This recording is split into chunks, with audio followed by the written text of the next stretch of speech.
I'm Karima Brown. It's Sunday night and it's time for The Fix.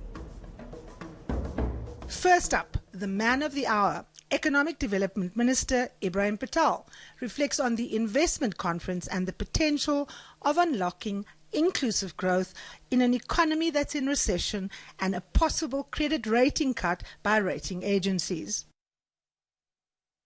And in the hot seat tonight is the DA spokesperson. He has to answer to the fallout between the party and soon-to-be erstwhile Mayor of Cape Town, Patricia de Lille. And then we explore the nexus between VBS Mutual Bank and the EFF's two top leaders, as well as the African National Congress. The Fix starts now. This is The Fix, where every Sunday night, without fear or favor, we question the big role players. We look ahead to tell you what matters, how it affects you, and why you should care. Well, this week, I'm not flying solo. My sparring partner's back, Sunday Times and Business Day columnist, Peter Bruce. Peter, hi, welcome. Hi, Karima, nice to be back. Yes. I have to say, you know, they say that travel broadens the mind, and I suppose it does in a way, but it's really awesome to be back. I was in Ireland, and it's absolutely eye-wateringly expensive. I mean, what we buy here, for the same, you know, in rands over there, I mean, they pay 4 or 5 times more for just common everyday things than we do in South Africa. It's quite astonishing. And of course, talking about overseas, Brazil is in the process, right as we speak, of an election today, and they're likely to elect a guy called Jair Bolsonaro, who is an extreme right-wing populist, who is going to do a lot of damage to his own country. We'll have a video of him in a minute. He'll divide it. He will divide BRICS without any question if it survives him. He's an absolutely disgraceful human being. But maybe we should just hear quickly what he has to say. Let's have a listen. Nós somos a maioria. Construiremos uma nova nação. Perderam em 2016 e vão perder a semana que vem de novo. Só que a faxina agora será muito mais ampla. Ou vão para fora, ou vão para a cadeia. Esses marginais vermelhos serão banidos de nossa pátria. E seu Lula da Silva, você vai apodrecer na cadeia.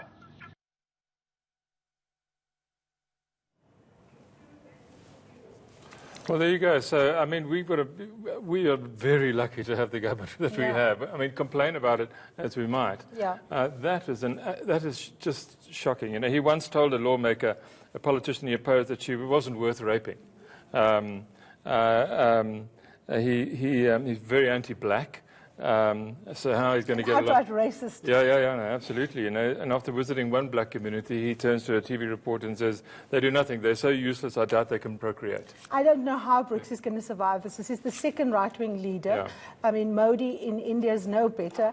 To say less of Putin Well, in Brazil Russia. will work if it's united, you know, and that's what politicians are supposed to do. At least it's an effort being made here, and I'm very lucky to be here, and I think we all are, frankly. Absolutely. Well, we are not, of course, short on scandal. Shame, you know. This is an issue affecting Malusi Gigaba this weekend, and I have to say, my heart goes out to him. I mean, it's a terrible thing to happen to him. It shouldn't have happened. It's a disgrace that somebody did this to him. And you know, whatever issues we may have, Malusi Gigaba, I hope South Africans rally behind them on this issue and make him feel that not like, you know, some kind of dirty outcast or whatever it might be, because that's not what we're about. Twitter, of course, has been having a field day, and it started off, of course, with him tweeting and going on the offensive. Up on the screen, you'll see some of the tweets that have been coming through. And, of course, he is essentially claiming responsibility for it, saying, my wife and I learned with regret and sadness that a video containing material of sexual nature meant for our eyes only, which was stolen when my communication got illegally intercepted. But the thing is, Peter, for me, what is critical here is that what the minister does in his private life is his business. It's none of our concern. No. But if, for example, he videotaped himself with a cell phone, that he uses as a minister, and he was hacked. The question we must ask is, what other sensitive information was on that phone? Yeah. And the people blackmailing him, can they then use that information? You must also remember, this is a man who took taxpayers' money and bought his former wife flowers. This is also a man who's been found to be a liar in the courts, but you are absolutely right. He needs to answer for state capture. What he does in his bedroom is his own affair. I think so. I mean, I've got so many issues with Malusi. It's Gigaba. It's you know, they're almost unprintable. But this is disgusting, and I feel so sorry for him, and I don't know how to comfort him. I wish I had the words, but you're right. You know, he put himself at risk by making that video, and whether it was a government cell phone or not, they probably all are.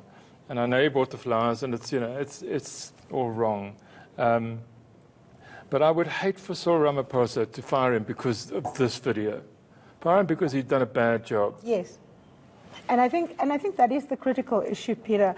We need to, of course, hold people responsible for when they misuse our resources and for when they misuse their public positions for, private gain. And I think that's the real issue. Yeah. You wrote a very interesting column this week about... You seldom say that.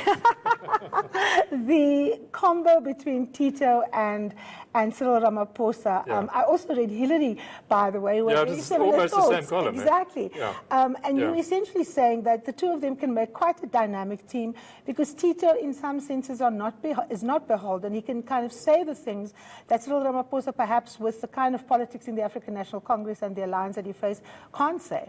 Well, I think it's so interesting, because nobody thought of Tito.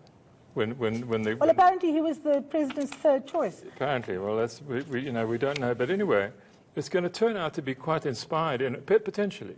And I was just watching over the weekend. We were about to speak to Ibrahim Patel as well. He was very much present around the president, and I was thinking, Tito, Cyril, Ibrahim. That begins to be a real something. Yes. I don't quite know what word to ascribe to it. But it's not. There's nothing. It's calm and it's deliberate and it's not desperate and it's not running to keep up or anything like these guys have got a plan. Yeah, I think what I liked about what the finance minister was saying was he he wants to kind of depoliticize the treasury because remember this was the big.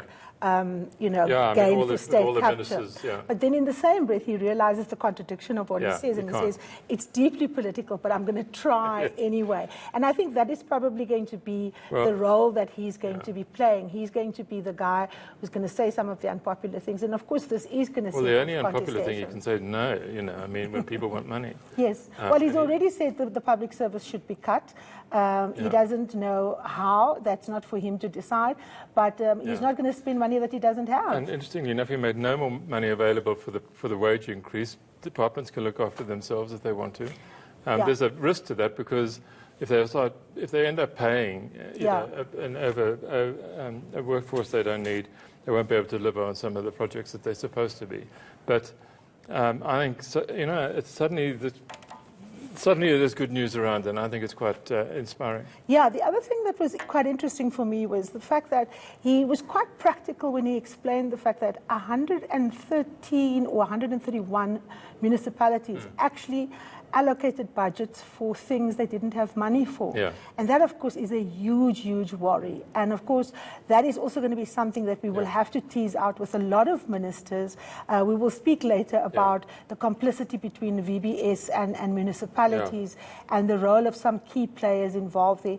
But essentially when businesses are doing, trade, they operate in particular municipalities in areas where they need to have access to systems that work, to functions. And the fact that you have a situation that, over half almost of our municipalities are running illegal by way of budgets. illustration, I grew up in Mthatha, so I keep in close touch with my hometown. And when Jacob Zuma came into power, the whole council was thrown out and replaced by Zuma people. And I had a friend who was, for many years, been the sort of assistant town engineer there for a long time. He didn't have a degree, so he couldn't be the town engineer. But they had hired, prior to Zuma, a young black woman civil engineer, fully qualified, and according to my friend, really good at her job. She was gone. because she was appointed by the wrong people. She went to Matatiele or somewhere like that.